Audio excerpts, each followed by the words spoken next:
Thank you for watching this episode of Blue Collar Outdoor TV, folks. I'm your host, Ryan Yaskiw. On this episode, I'll take you along on a hunting trip I took this past September to Saskatchewan. There, I was able to have multiple great encounters with deer and end up getting a quality shot at a nice deer. This is due in part to the baiting laws and the hunter management laws found in Saskatchewan. I will touch on these laws and how I feel the laws here in Manitoba are contributing not only to the decline in deer numbers, but also the lack of a big game hunting culture in this province. This episode was one of my favorite hunting trips of this past fall. It's full of great content. You're not going to want to miss it, folks. Stay tuned.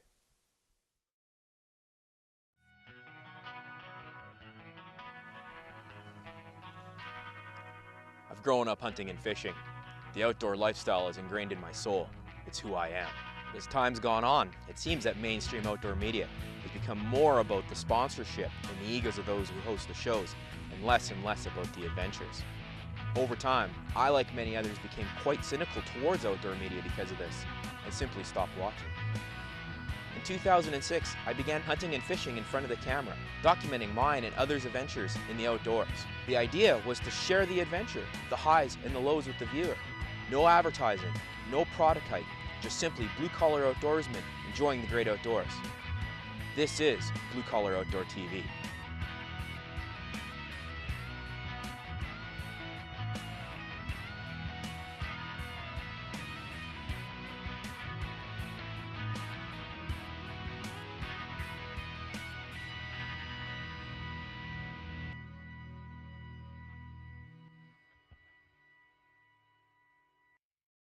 Saskatchewan. This province is known amongst deer hunters as the go-to destination for deer hunting. This hunt took place in eastern Saskatchewan, close to the Manitoba border. A non-resident Canadian has to draw a unit-specific license in a lottery-type draw, and I was lucky enough to draw such a tag for this past fall. I decided to hunt mid-September, a great time to hunt whitetails in the boreal forest, and a great time for me to use my mobile hunting camp. My girlfriend and I drove up there on an early prep trip to hang tree stands and set bait. That's right, folks, a person can hunt over bait in Saskatchewan.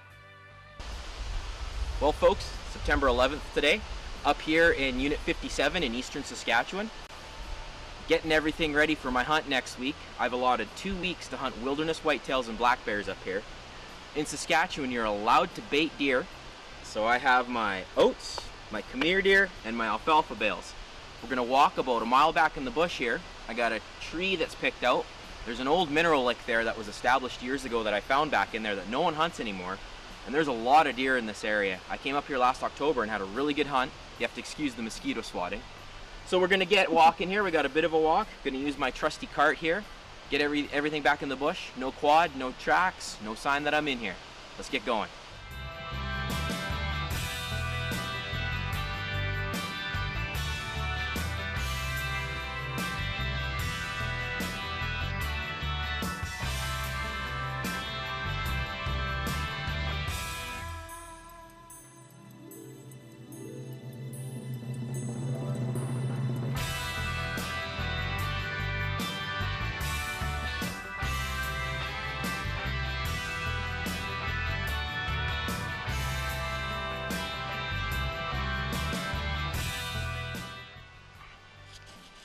Forgot the good saw back at the truck.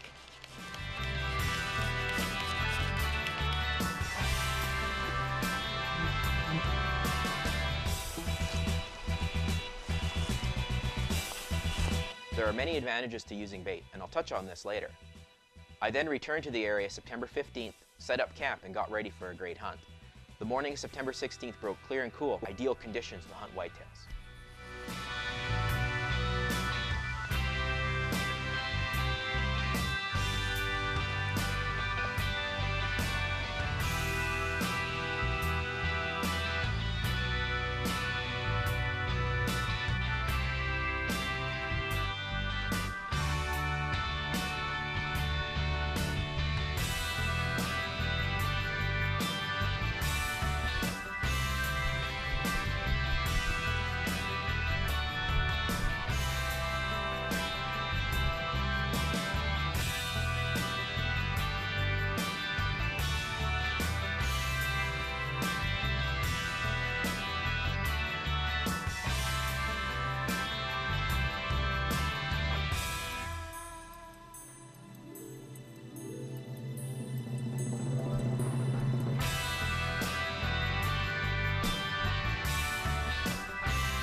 was a 2-year-old buck.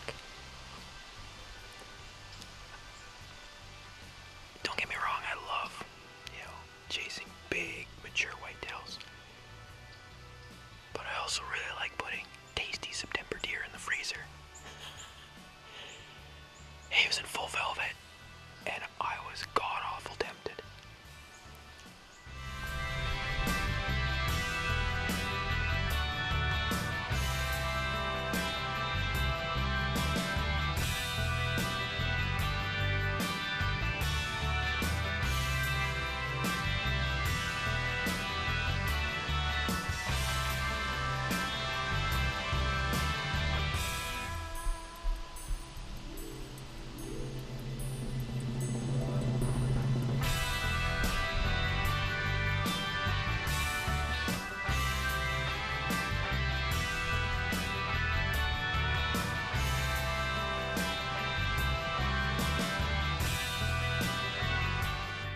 What a great morning of hunting with multiple encounters with deer. Much different than the deer hunt I had been on Manitoba just the week before. Day number 2 saw me settling into the stand early for a long sit. Good morning. Morning 2 of Saskatchewan, 2013. Today's a little different. The weather has warmed up overnight. It's probably about pretty close to +8 to +10. It's very humid, and there's a breeze this morning. We have an approaching low pressure system supposed to roll in tomorrow. So these conditions don't bode well for deer movement. Yesterday was ideal. Today is less than ideal. And by the sounds of it, tomorrow is going to be terrible, and Thursday is going to be a washout. But kind of the way that I hunt when I'm on these trips is I hunt hard regardless. Normally, if I was hunting my farms and we had conditions that were decreasing in productivity, I would stay out of my stand locations in the worst days, or stay out of my best stand locations the worst days. Here, you know what? I'm taking the risk. So it's just light enough now. It's about 8 o'clock to do some video. I'm gonna settle in for the morning, probably sit till about noon again today, and hopefully have a few encounters just like I did yesterday.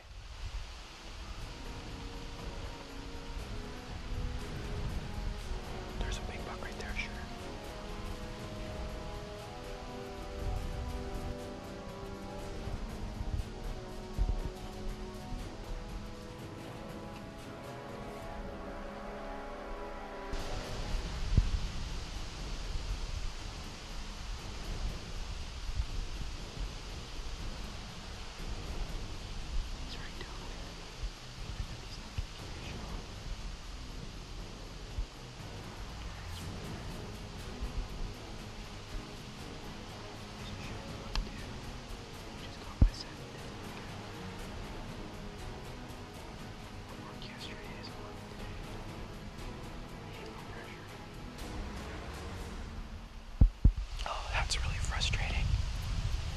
Was a shooter buck. 4-year-old 4x4. Came in behind me just like all the other deer yesterday. And the difference is today we have a barometer that's falling. So there was no thermals. And he just caught our scent. He caught my scent. He was as close as 12 yards, but I just didn't have him on camera. And that's the challenge of self-filming, is if you're looking to produce a quality product, you have to have it on camera. I could have shot him 20 times over, but it wasn't on camera. He didn't step out. Darn it. Over the years I've hunted up north, I've come to realize that weather plays a huge role in success. This buck slipped in behind me and smelled me due to the lack of thermals because of the falling barometer from the approaching low pressure system. So it was no big deal when the low pressure hit and started to rain and I couldn't hunt. Well, here we are, day 4, folks. And as you can see, I'm not hunting. Stuck in camp. It's been raining since about 10 o'clock this morning. I went out hunting first thing and was able to stick it out till about 10. It started raining about 9, I guess. And there just comes a point where you just can't risk the gear anymore. And it was just raining too hard. I had to give up. Normally, without the camera gear, I'd be hunting in this type of weather. If I'm unable to capture footage, I can't hunt. And you know, I just don't want to risk the camera gear in this pretty consistent, persistent level of rain. So I got a nice fire going in the stove right there. Got some movies rocking on the laptop. Working on a little bit of video while I'm at it too, doing a little processing, a little rendering. And just having a camp day. It looks like tomorrow's going to be the same. If I wake up tomorrow morning and it's the same thing, I'm going to sleep in. And I'm going to head down to Swan River. I'm going to go visit a friend. I'm going to go grocery shopping. I'm going to do my laundry. I'm going to do all that type of stuff. And then, according to the forecast, the weather's going to clear out Thursday night.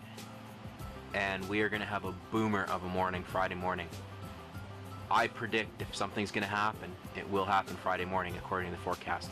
High pressure, high pressure rolls in, cold front, clear frosty weather, beautiful thermal conditions going to set up. I will shoot a deer Friday morning, I almost guarantee it.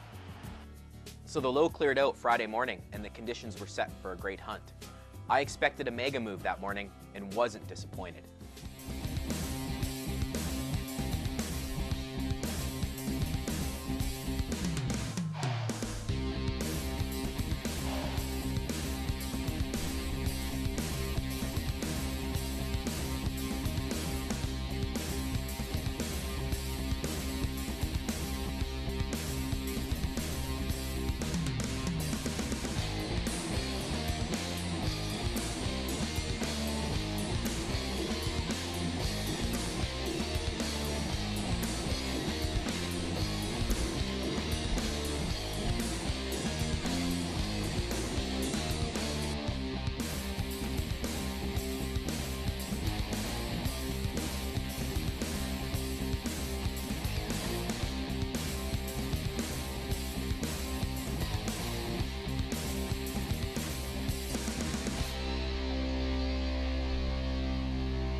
What a spectacular morning. It's 10 o'clock now, and I've literally been in the deer all morning. I haven't been able to capture every encounter on camera, simply because of the proximity of the animal. But so far this morning, I've seen 2 bucks, 5 does, and 3 fawns. And the thing is, they seem to be traveling through more than they are feeding at my bait pile here. This mid-September mega move is amazing to hunt.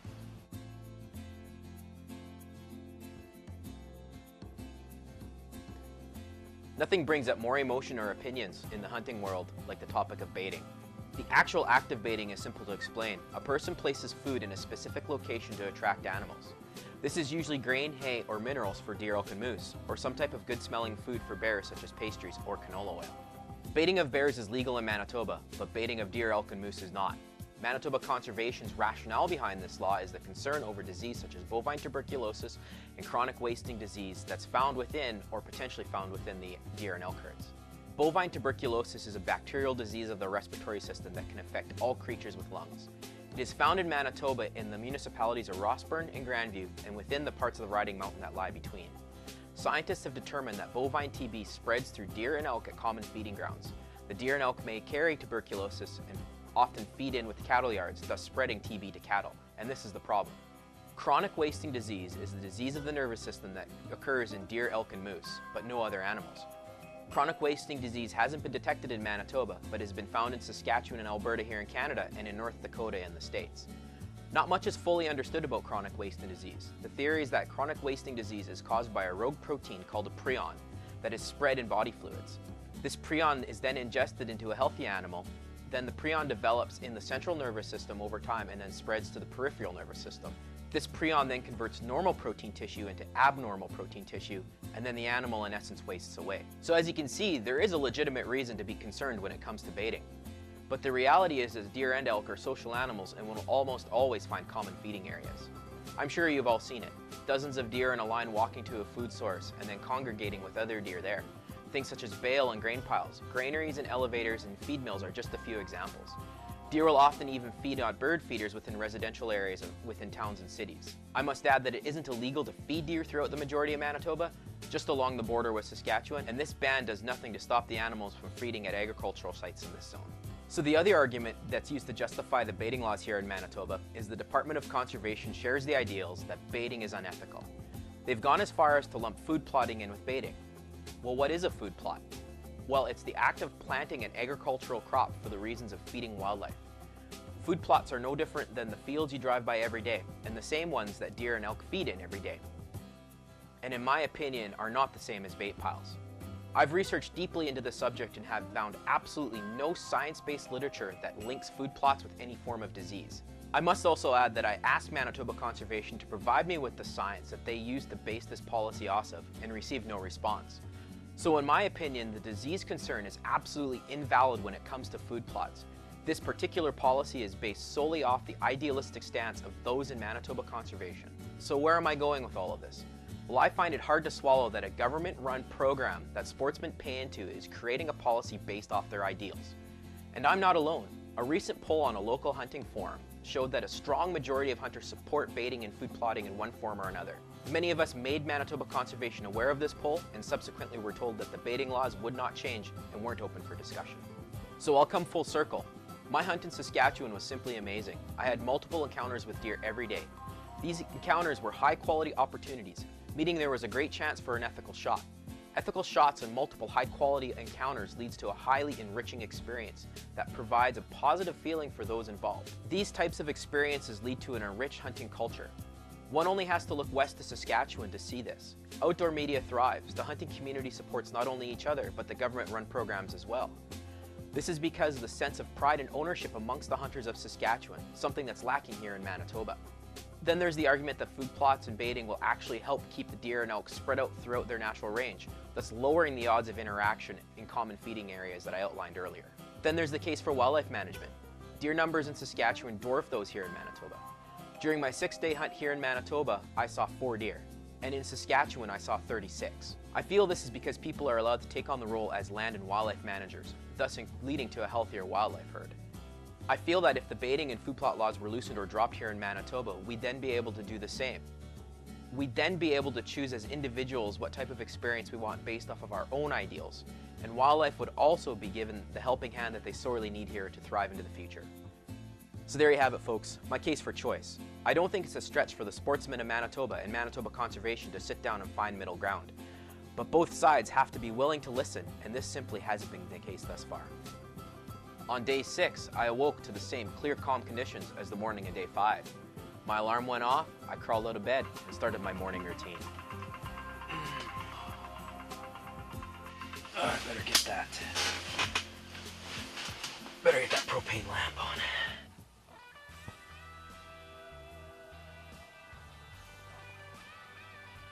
Well, the morning routine is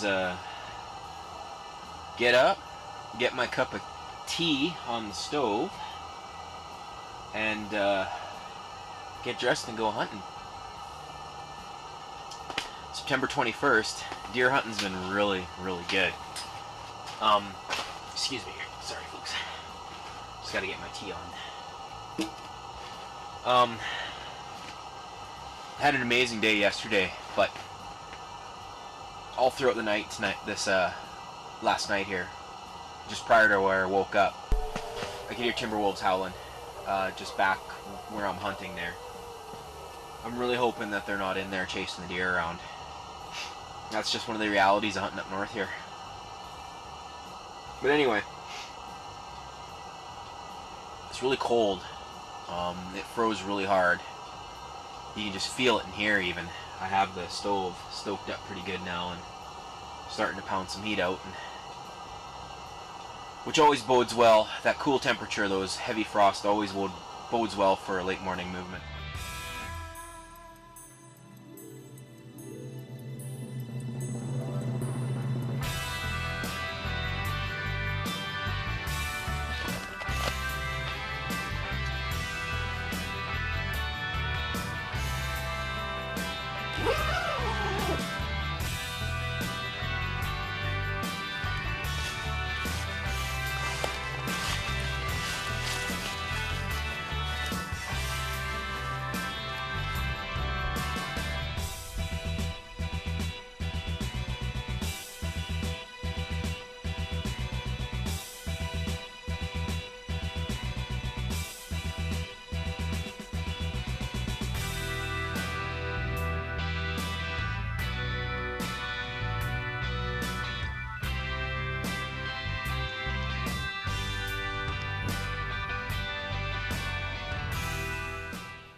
She paid absolutely no attention to the bait and was really spooky. I haven't seen her, I don't think. That was a really mature doe. And she just bombed right through here. I wish I would have got her on camera. But she came in and I went and turned the camera on and the lens was all foggy. It is really cold this morning. It's probably about -7 to -10. And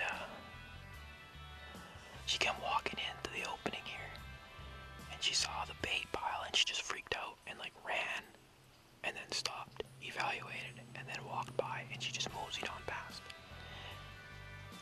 There was a pack of wolves in here last night. I could hear them up until they started walking in this morning. They were really close to here, and I'm wondering if that hasn't put the deer really on edge. And I also wonder if they didn't chase a lot of deer out here, because yesterday morning I had already seen half a dozen deer by now. Well, it's about 20 minutes since I spoke to you last. And I'm in a different stand now. Had to move. Wind really just out of the blue. Just like that. Turned almost 180 degrees. But set up. So it's stable. So I'm in the stand on the other side of the little meadow that I'm hunting here. So yeah. I suspect it's probably about 11 now. 10:30, 11, somewhere in there. So there's still lots of good movement time left here. Sit out the rest of the sit here and see what happens.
terrible hit.